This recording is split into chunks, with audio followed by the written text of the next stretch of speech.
বলি যে আমার মনে হয় আমরা সবাই বেশ দুঃখিত যে এখানে বিভিন্ন ধরনের ব্যক্তিগত আক্রমণ আমাদের শুনতে হয়েছে আদালতের মধ্যে।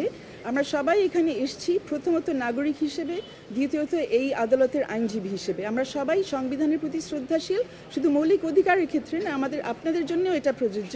আমাদের 21 ধারা সংবিধানে যেখানে বলা আছে আমাদের সবার উপরে কর্তব্য রয়েছে যাতে আমাদের সংবিধান ঠিকমতো প্রয়োগ করা হয়, এই দায়িত্ব নিয়ে আমরা এখানে এসেছি, আর কোনো কিছু করার জন্য না।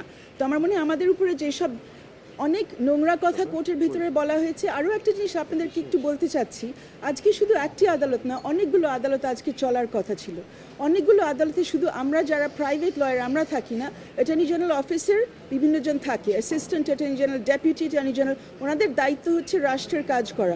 ওনাদের নির্ধারিত কোর্টে না থেকে সবাই কেন এই বেঞ্চের মধ্যে ছিলেন?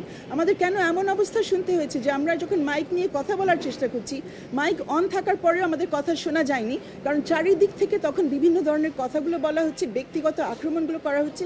এই পরিবেশ কেন কোর্টের মধ্যে রাখা হবে? যারা এই পরিবেশ তৈরি করছেন ওনারা কোর্টের উপর আস্থা রাখছেন কিনা সেটাই আমাদের প্রশ্ন। আমরা গেছি আমাদের একটি পিটিশন নিয়ে, আমাদের কিছু বক্তব্য রাখার জন্য, সংবিধান হাতে নিয়ে, আমরা আর কিছু করতে এখানে আসি নাই, এটা পরিষ্কার করলাম। আর আপনি যেটা সংখ্যার বিষয়টা বললেন, আপনার প্রথম প্রশ্ন ছিল যে কয়জন এর মধ্যে গুলিবিদ্ধ হয়েছে, কয়জন পুলিশের গুলির মাধ্যমে নিহত হয়েছে এবং সংখ্যা কী।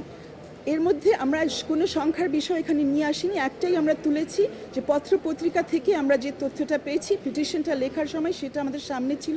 এর মধ্যে সরকারি একটা তথ্য এসছে আর সেটা তুলে দেওয়া যায়, আর একটা পিটিশনের মধ্যে বলাই যায়, কিন্তু কথা হয়েছে একজনের বেশি একাধিক বাংলাদেশি নাগরিক মরেছে, গুলিবিদ্ধ হয়ে মরেছে, নিহত হয়েছে। তো সেটার তো একটা তদন্ত করতে হবে। আমরা এখানে তদন্তের জন্যও আসিনি, গণতদন্তের কথা তোলা হচ্ছে, সেটা নিয়ে আমরা কোনো কথা এখানে বলিনি। আমরা বলেছি যে গুলিটা বন্ধ করা হোক। আরেকটি বিষয়, এত কথার মধ্যে বোধহয় সবাই ভুলে যাচ্ছেন, এটার আরেকটি প্রেক্ষিত ছিল যে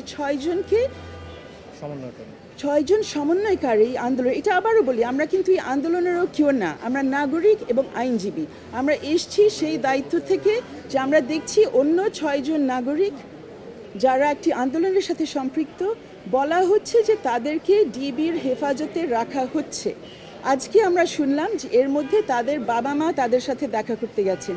একই কথা, ওনারা কিন্তু নাবালক না, ওনারা একটি আন্দোলনের নেতৃত্ব দিয়েছেন, সাবালক, অ্যাডাল্ট, সুস্থ মস্তিষ্কের। এই অবস্থায় তাদেরকে কাস্টাডিতে রাখা হয়েছে, এটা অ্যাডমিটেড, কেউ ডিবেট করছে না যে তারা কাস্টাডিতে আছে।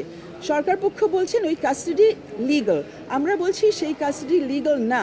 আমরা জানতে চাচ্ছি কোন লয়ের আন্ডারে ওনাদেরকে রেখেছেন। ওনারা বারবার বলছেন ওনারা নিজে যেতে চেয়েছেন।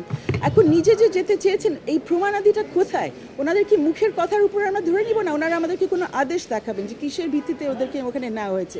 তো আমরা শুধু চাচ্ছি যে ওদের থেকে আমরা শুনি, কারণ আমরা জানি যে ওনাদেরকে হসপিটাল থেকে নেওয়া হয়েছে। হসপিটালে যখন বলা হয়েছে ডিসচার্জ অর্ডার নাই, তখন বলা হয়েছে এটা লাগবে না।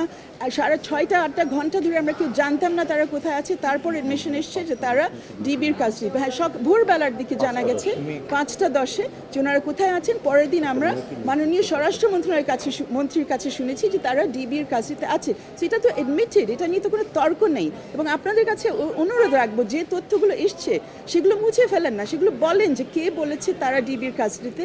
এখন তারা বলুক তাদের ক্ষমতা কোথায় ডিবির কাস্টাডিতে কাউকে নিজের নিরাপত্তার জন্য রাখতে। এটা আমাদের আইনে কোথায় আছে, বাংলাদেশের আইনে? এটাই আমরা দেখতে চাই।